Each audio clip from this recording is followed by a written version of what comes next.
And the converted criminal hanging there with Jesus, after he acknowledged that he had done wrong, he asked for mercy. And he said to Jesus, remember me when you come to the kingdom. And Jesus said to him, amen, I say to you, today you will be in paradise. My dear people, today we come to conclude the year of the church by celebrating the King, the Christ, the King of the universe. Not King of us, but of the whole universe. And you are going to see why the church celebrates this and why the church put that title there. In the first reading today, we heard from the book of Samuel. Remember, Samuel was the prophet that during his time the people of Israel came to him and said, listen, we are sick and tired to go fighting against the enemy and we don't have a commander-in-chief. We need a king. And the prophet Samuel said, over my dead body you will have a king. God is our king. You don't need a king. He is our king. And the people continue to say to him, give us a king. So Samuel went to God.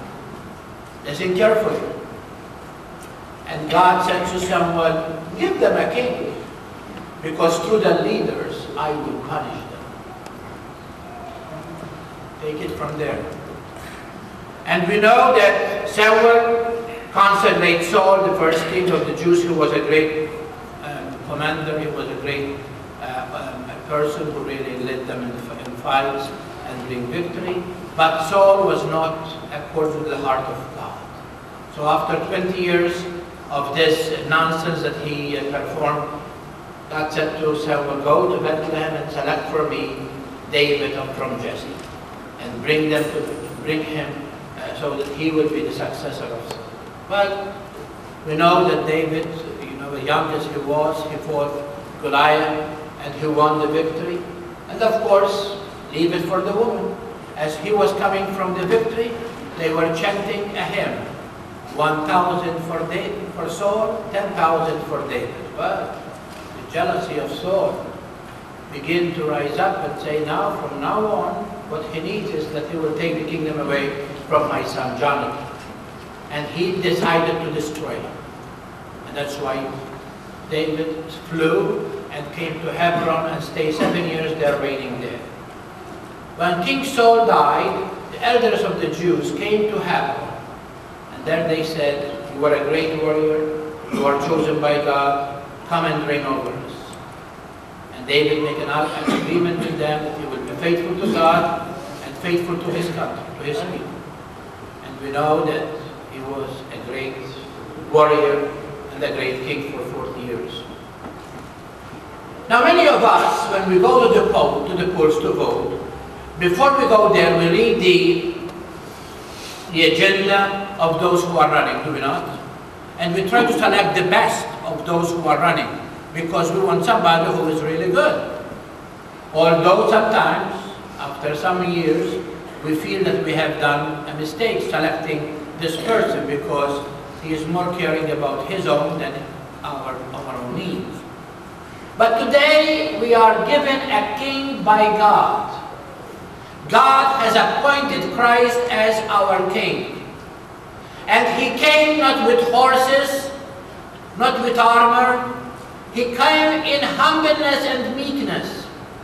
He comes to rule over our hearts if you and I are going to welcome him with that kind of kingship that he is trying to come to us.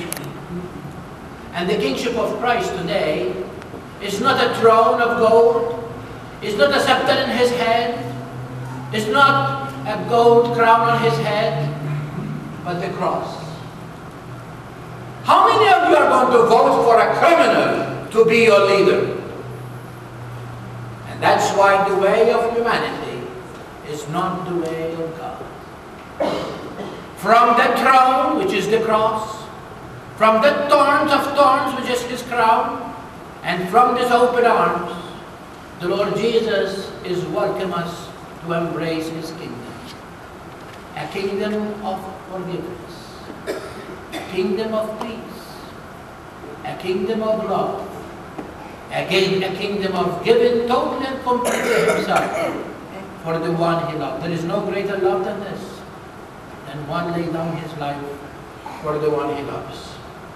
And that's why Jesus today, from that cross, with his eyes full of blood and sweat, with the thorns of coming towards his skull, and with his all pain that he has in hands and feet and side, he turned to the criminal who converted, and there he showered his mercy, because that is what Christ wants from each one of us who embrace his kingdom.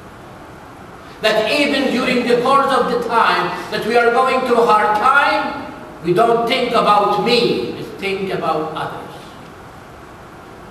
And that's why sometimes the Lord lowered on our shoulders the cross, to feel the pain that other people goes through, so we can understand where they are coming from. And if we want people to be sympathized with us, to have doctors and nurses and those who care for us, to be kind and gentle to us, he is asking us to return that same love and gentleness to those around us. And if we want to know what kind of a kingdom Christ is inviting us to embrace, let us listen carefully to the words of St. Paul as he writes today to the people of Colossae. St. Paul, for many people, are very hard to understand. But St. Paul knows that the kingdom of Christ is a kingdom that he came to suffer for it. And by his death on the cross, in fact, Christ and him crucified, St. Paul said, I preach, because in him there is salvation, and through his resurrection there is our justification. And look what St. Paul said today in one of his 14 letters that he wrote to the people during the course of life. Today we take under our meditation the letter to the Colossians.